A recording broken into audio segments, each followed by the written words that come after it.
गर्मी का मौसम था और चांदपुर गांव में रात की ठंडी हवा मिट्टी सोंधी खुशबू बिखेर रही थी। मगर आज की शाम कुछ अलग थी। हवा में एक अजीब सी खामोशी छाई हुई थी। आसमान में काले घने बादल उमड़ घूमर रहे थे। मानव वो किसी अनहानि का संकेत दे रहे हों। गांव के लोग आनंद भानंद में अपने घरों की ओर लौट रहे थे, जैसे उन्हें किसी अनदेखी खतरे का आभास हो गया हो। तारा अपने छोटे से घर के आंगन में बैठी आसमान की ओर देख रही थी। उसके चेहरे पर डर की कोई शिखर नहीं थी। उसका पति सूरज अभी तक घर नहीं लौटा था। वो लकड़ियां बेचने शहर का बाजार गया था और ऐसी तूफानी मौसम में उसकी वापसी मुश्किल हो सकती थी। तारा ने घर के दरवाजे कसकर बंद किए और बेचैनी से बैठ गई। जैसे ही उसने दरवाजा बंद किया, बिजली जोर से कड़की और मूसलाधार बारिश शुरू हो गई। हवा इतनी तेज थी कि लग रहा था जैसे घर की छत उड़ जाएगी। बारिश की बूंदें खिड़कियों पे ऐसे गिर रही थी जैसे कोई बाहर से पत्थर फेंक रहा हो। छोटी सी चंदा बारिश की आवाज से सहमी हुई थी। माँ, पापा कब आएंगे? वो जल्दी आ जाएंगे, मेरी प्यारी बेटी। लेकिन तारा के दिल में एक अजीब सी डर पैदा हो गया। उसको याद आया कि गांव के बुजुर्ग कहा करते थे कि ऐसी तूफानी रातें प्रेत घाटी की भटकती आत्मा की वजह से होती है। वो आत्मा उन लोगों को दिखाई देती है जो अंधेरे में अकेले होते हैं, उनकी आवाज को कॉपी करती है और फिर उनको अपनी तरफ बुलाती है। रात गहरी होती जा रही थी। बारिश की आवाज अब कानों को भेद रही थी। तभी किसी ने दरवाजा खटखटाया।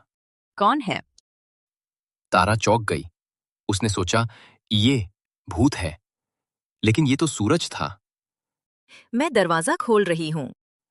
ये सोचकर वो आगे बढ़ी, लेकिन जैसे वो दरवाजा खोलना चाही, चंदा ने उसे रोक दिया। नहीं माँ, दरवाजा मत खोलना, वो पापा नहीं है। तारा अवाक रह गई। तुम क्या कह रही हो? जब वो बोल रहा था तो उसकी आवाज बहुत अजीब थी, जैसे कोई अंधेरी कुएं से आ रही हो। तारा ने चंदा की बातों पर गौर किया और उसका दिल दहल गया।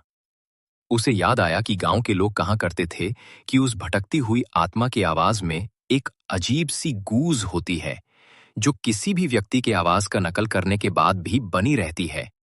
तारा दरवाजे से दूर हट गई और अपने बेटी के साथ एक कोने में दुबक कर बैठ गई। बाहर से फिर आवाज आई। तारा, क्या हुआ? दरवाजा खोलो, मुझे ठंड लग रही है। इस बार आवाज थोड़ी तेज थी। तारा ने सोचा चुप रहना ही बेहतर है। वो जानती थी अगर उसने दरवाजा खोला तो वो कभी जीवित नहीं बच पाएंगे।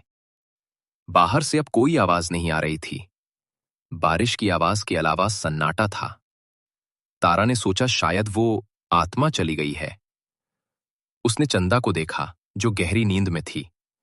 उसने भी अपनी आंखें बंद कर ली और ईश्वर से प्रार्थना करने लगी। जब वो सुबह उठी तो बारिश थम गई थी।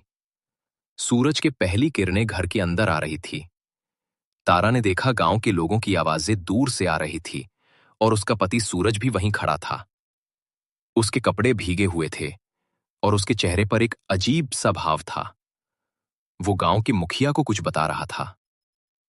सूरज ने तारा को देखा और उसकी तरफ भागा। सूरज ने बताया कि वो शहर से लौट रहा था। तभी तूफान शुरू हो गई। उसके बैलगाड़ी की पहिया प्रेत घाटी तर टूट गया। वो उसे ठीक करने की कोशिश कर रहा था, तभी उसे दूर से किसी की आवाज सुनाई दी, जो उसे बुला रही थी। वो आवाज बिल्कुल तुम्हारी तरह थी। वो मुझे घाटी के अंदर बुला रही थी। मुझे लगा कि तुम किसी मुसीबत में हो, तो मैं उसी रास्ते पर जाने लगा। तभी मुझे एक गांव के बुजुर्ग की याद आई, जो कहता था, ऐसी आवाजों के पीछे कभी नहीं जाना चाहिए। सूरज ने बताया कि उसने हिम्मत से उस बात को नजरअंदाज किया और पूरी रात उसने एक बरगद के पेड़ के नीचे इंतजार किया। जब सुबह बारिश रुकी तो वो किसी तरह गांव पहुंचा।